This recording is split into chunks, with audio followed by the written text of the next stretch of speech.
A paz de Cristo a todos, do canal de Pedro para você.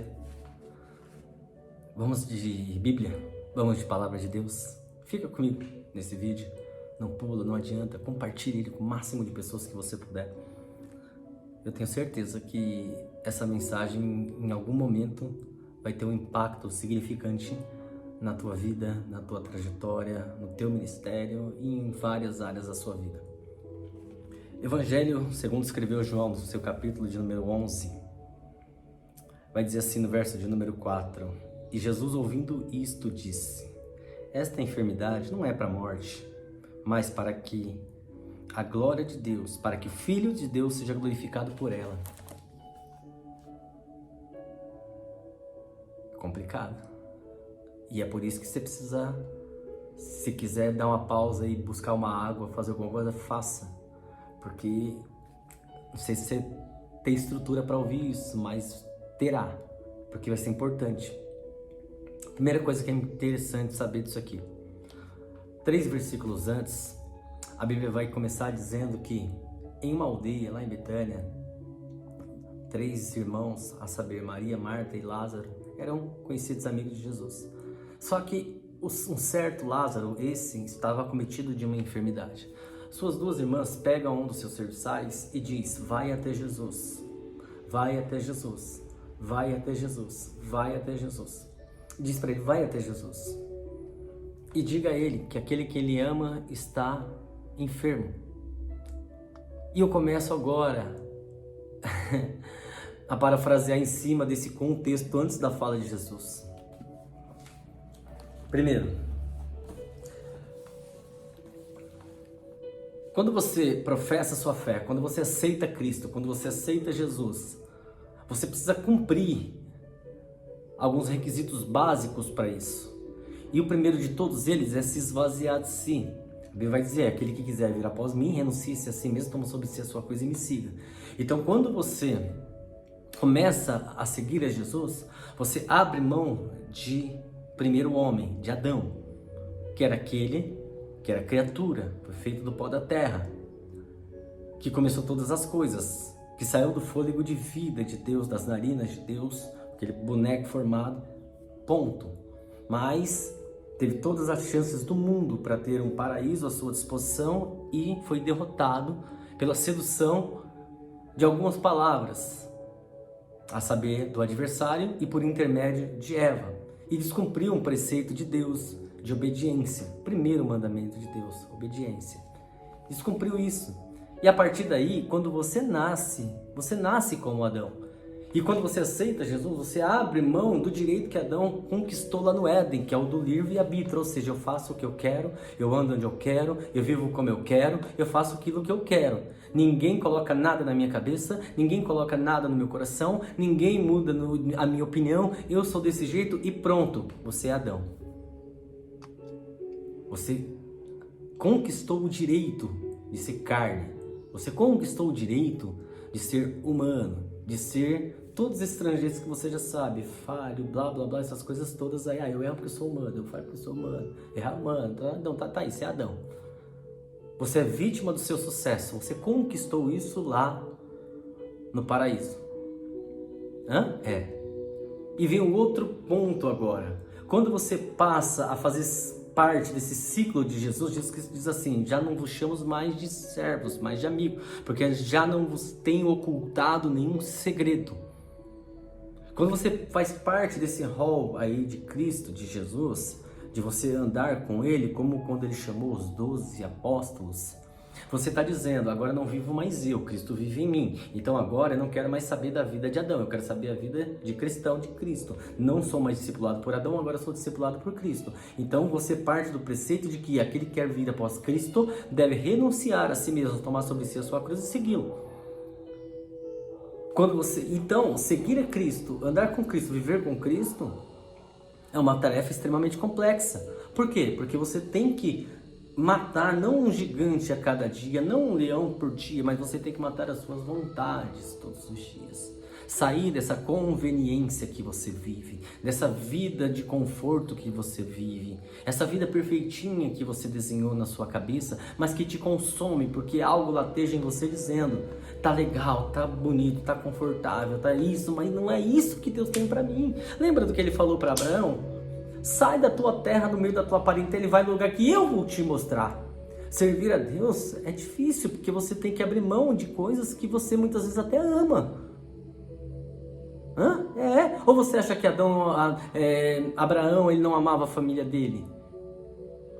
Vai lá no livro de Neemias, capítulo de número 10, e você vai entender o que eu estou dizendo. Fazer a vontade de Deus é muito difícil, porque quando você se coloca à disposição dele, ele vai fazer você fazer coisas que você não quer fazer, em lugares que você não quer ir, falar com pessoas que você não quer falar, se relacionar com pessoas que você não quer se relacionar. Então é muito difícil isso, é muito difícil mesmo. E sabe o que acontece? Quando você desfolhar a sua Bíblia, lá no capítulo de número 9, no livro de João também. Quando você desfolhar a sua Bíblia, capítulo de número 9 do Evangelho de João, você vai ver o que é servir a Deus. Aquele cego, ele não pediu para nascer cego, ele não queria ser cego, ninguém quer. Mas ele nasceu cego. E um dia, quando ele se encontra com Cristo e ele começa a pedir a sua misericórdia, um dos seus apóstolos toma a palavra e fala: Senhor, quem pecou para que este homem nascesse cego? Seus pais, ele ou quem? Porque no Antigo Testamento, no tempo da lei, no tempo da escravidão do pecado, sim, a consequência do pecado, eram sequelas na vida da pessoa. Mas o que a Bíblia vai dizer? Jesus vai responder: ninguém pecou não. Ele nasceu desse jeito para que o nome do Senhor fosse glorificado nele. Era necessário que aquele homem fosse cego, porque não há abertura de olhos de alguém que já tem os olhos abertos. Era necessário que ele tivesse uma enfermidade para que houvesse uma cura. Então ele foi um instrumento de Deus sem nem mesmo saber disso. Mas é porque Deus ele é tão tremendo que ele já sabia desse diálogo que eles teriam anos depois. E já sabia da abordagem que esse homem teria anos depois. Foi lindo o encontro dele com Cristo. Filho de Davi, tenha de misericórdia de mim. Filho de Davi, tenha misericórdia de mim. Em um dos momentos dos debates ali entre os fariseus, se ele era cego ou não, entre as pessoas se ele era cego ou não, depois encontraram ele com visão. Quando ele era cego, ele teve um encontro com Cristo. Quando ele abriu os seus olhos, ele já não teve mais um encontro com Cristo. Mas de repente alguém aborda ele e diz: ei, fala a verdade aqui entre nós. Aquele homem lá que diz que te curou era um charlatão, né? Fala a verdade. Fala dele pra gente. Fala assim: olha, eu não posso falar. Eu não tenho muito o que falar dele, porque eu não o conheço como eu gostaria. A única coisa que eu sei é que antes dele eu era cego. Antes de encontrar ele eu era cego. Antes de eu saber da existência dele eu não tinha visão. Antes de eu encontrar com ele, a única coisa que eu tinha era uma deficiência que me isolava do mundo, me afastava de todos. Mas quando eu ouvi falar que ele passaria por aqui, eu não pude usar os meus olhos, até porque não tinha eles, mas eu pude usar os meus ouvidos. Então eu ouvi dele. E a partir do momento que eu paro de me apegar às coisas que eu não tenho e passo a pegar as coisas que eu tenho, a minha vida muda. Então eu não me apeguei à minha deficiência visual. Eu peguei ao fato de que eu tinha uma audição maravilhosa. Porque pode ter certeza que Deus é um excelente administrador. Se alguma coisa nos falta, é sobreposta com outra. Então o que lhe faltava de visão, lhe sobrava de audição. E sabe o que é interessante? Que a Bíblia vai dizer que a fé, ela vem do ouvir. Não é do ver. Então ele não precisava ver, ele precisava ouvir. A fé, ela vem do ouvir a palavra de Deus. Então ele ouviu. E quando ele ouviu, vem a segunda parte, que só ouvir a palavra de Deus não é suficiente. Você também precisa ter uma ação. Ele não tinha olhos, mas ele tinha ouvidos e também tinha boca. E através da sua boca, ele foi abençoado. Porque a mesma boca que poderia ter clamado: Filho de Davi, Jesus, Cristo, Criador, é a mesma boca que poderia ter reclamado: por que eu nasci cego? Por que eu nasci assim? Por que fulano tem e eu não tenho? Por que fulano é feliz e eu não sou? A mesma boca, mas ele preferiu usar ao seu favor. Então ele clamou. Logo se levantaram as pessoas, mas aí as pessoas não podem impedir aquilo que Deus tem para fazer na tua vida, porque a Bíblia diz que ainda antes que houvesse dia eu sou, e não há quem possa escapar da minha mão, operando eu, quem impedirá? Ele usou a sua ferramenta principal, que era a sua fala e a sua audição, ao seu favor, e clamou. De repente Jesus foi lá e abriu os olhos dele. Então ele respondeu para aquelas pessoas. Antes dele não era praticamente nada. As pessoas só me olhavam com pena, com dó, alguns davam esmolas, mas a partir do momento que eu encontrei com ele, ele abriu minha visão. Então isso eu posso falar para vocês, que eu era cego, hoje eu vejo. Eu não tinha visão, hoje eu tenho. Eu tinha uma deficiência, hoje eu não tenho. Graças a ele. Então esse homem foi um canal para que o nome de Deus fosse glorificado. Mas o que isso tem a ver com o capítulo de número 11? Tem muito a ver, porque o coração de Cristo estava triste por conta da incredulidade daquelas pessoas, porque qual a maior evidência de milagres, de cura, de um homem que passou anos cego e de repente teve a sua vista restaurada, mas ainda assim o coração dele estava fechado, mas Deus precisava de algo maior ainda para fazer. De repente no capítulo de número 11, a Bíblia vai dizer que Lázaro é acometido de uma enfermidade, suas irmãs abordam um dos seus servos e diz, vai até Jesus e diga para ele que aquele a quem ele ama está enfermo. Eu vejo dois pontos importantes somente neste versículo. Ponto de número 1. Quem estava enfermo era Lázaro. Quem precisava de uma cura era Lázaro. Quem tinha uma enfermidade era Lázaro. Quem estava à beira da morte era Lázaro. Quem tinha um problema era Marta e Maria, que tinham um irmão doente dentro de casa. Não podia trabalhar, ajudar no sustento. Não podia ajudar nos afazeres da fazenda, da casa, de lugar nenhum. Então quem tinha problema ali era Marta, Maria e Lázaro. Mas quem foi beneficiado com isso foi o servo, porque ele foi ter um encontro com Jesus.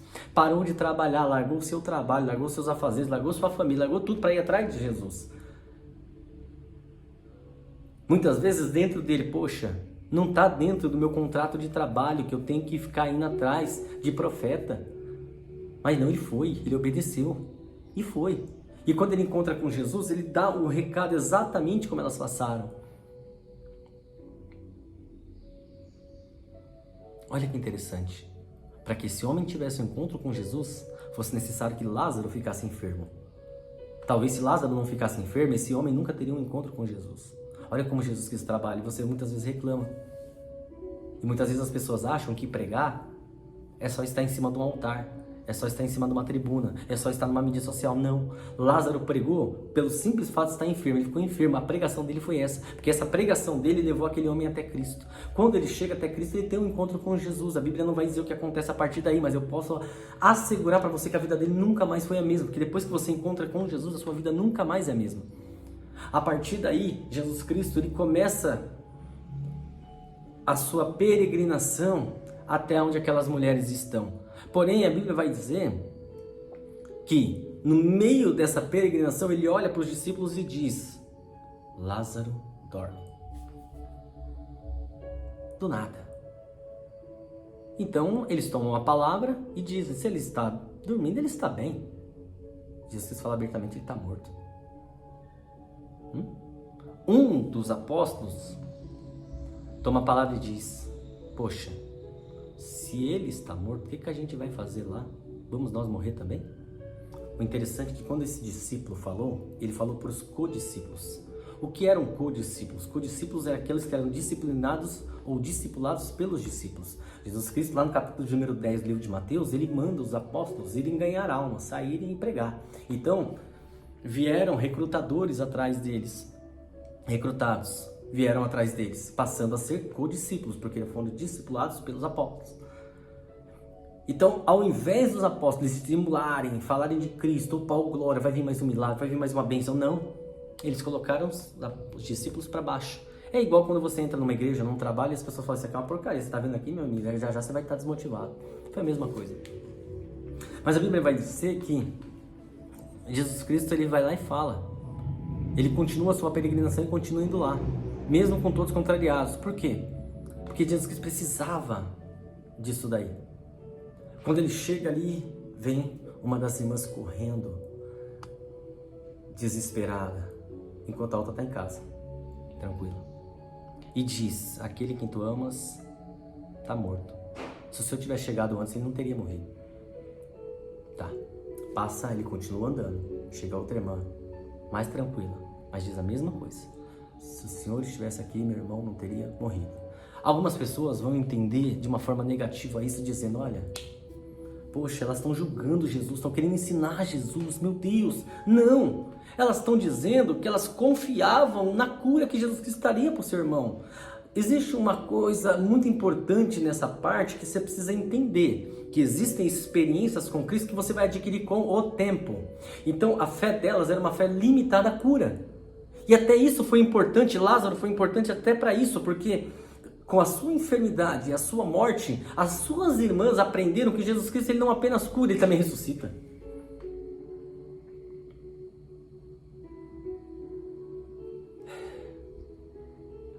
Ah, Senhor, eu até creio que ele vai ressuscitar. Na ressurreição dos últimos dias, Jesus Cristo lhe diz, eu sou a ressurreição e a vida. Aquele que crê em mim, ainda que seja morto, viverá. Então Jesus Cristo vai lá, até o local onde está Lázaro. Ele chama Lázaro para fora. Isso é muito forte. Isso é muito forte. Lázaro, através da sua enfermidade, ele levou um servo dele até Cristo. Lázaro, através da sua morte, ele levou as suas irmãs até um encontro genuíno com Cristo. Até então, quem era protagonista do trio eram as duas, principalmente Maria. É porque cada pessoa tem um jeito de ser usada, você precisa aprender isso. Uma estava para arrumar casa, a outra para lavar os pés deles e enxugar com os cabelos. Ele, como que ele foi usado por Deus? Através da tua enfermidade, da tua morte. O interessante é que quando Jesus Cristo manda as pessoas tirarem a pedra, eu fico pensando aqui dentro de mim, quando ele fala, vai lá e tira a pedra. Alguns pensando dentro de si, poxa, se ele tem poder para curar, para ressuscitar, por que não tem poder para fazer uma pedra dessa se remover?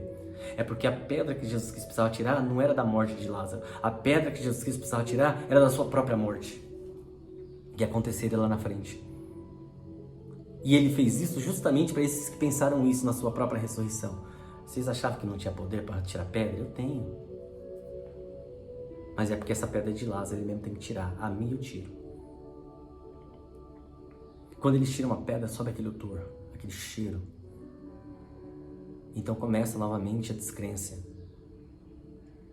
Nos esforçamos, nos matamos para chegar até aqui, para ver isso, para ver esse espetáculo. Sabia que ele era um charlatão. Viu lá na época do cego? Todo mundo falou que aquele nome não era da cego. E agora ele está passando vergonha de novo. Tá lá, olha o cheiro, olha o odor que está ali. Então, o odor era um simbolismo de morte. Só que lá em Ezequiel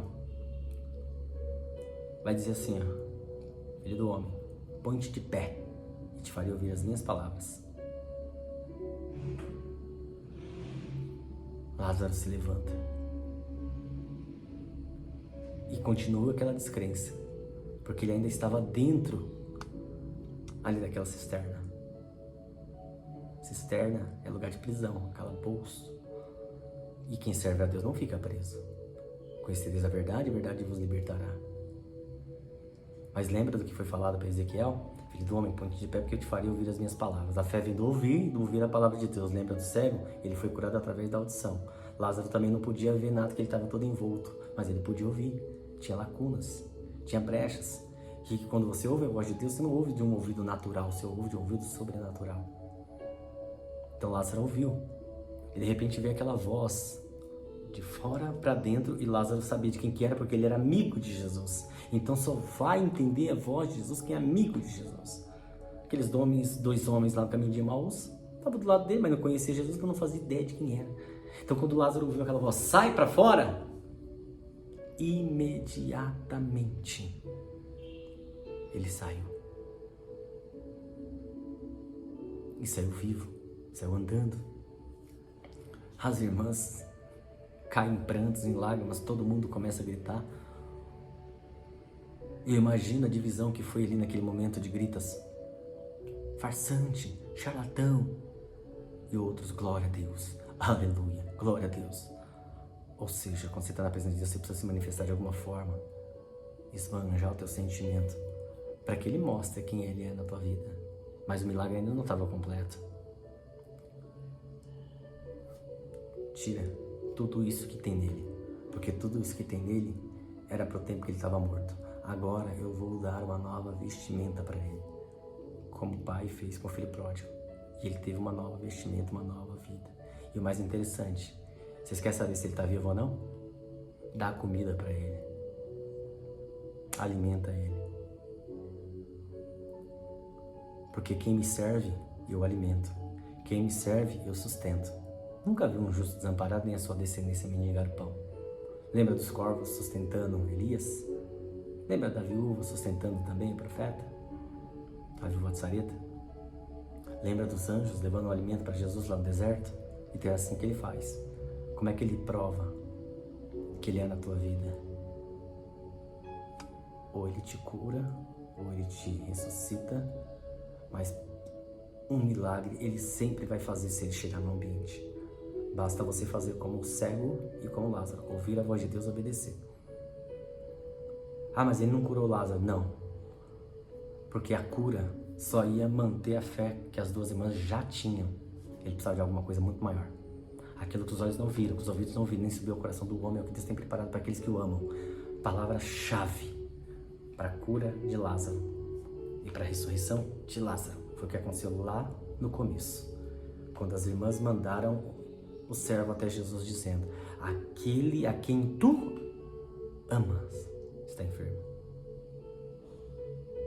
Eu amo ele, então eu curo. Eu vou mostrar que meu amor é muito maior do que isso.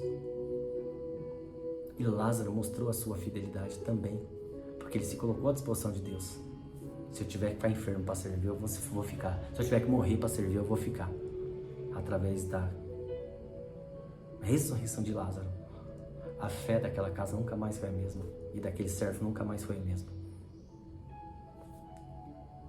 A partir desse momento que você está ouvindo essa mensagem, a partir desse momento que você está ouvindo essa ministração acerca de não cura, mas de ressurreição, de mudança de cultura e de totalmente abertura de entendimento para as coisas que Deus tem para a tua vida, nunca mais você vai reclamar. E você vai entender que Deus, quando Ele te chama, você está à disposição dEle para ser o que Ele quer, não o que você quer.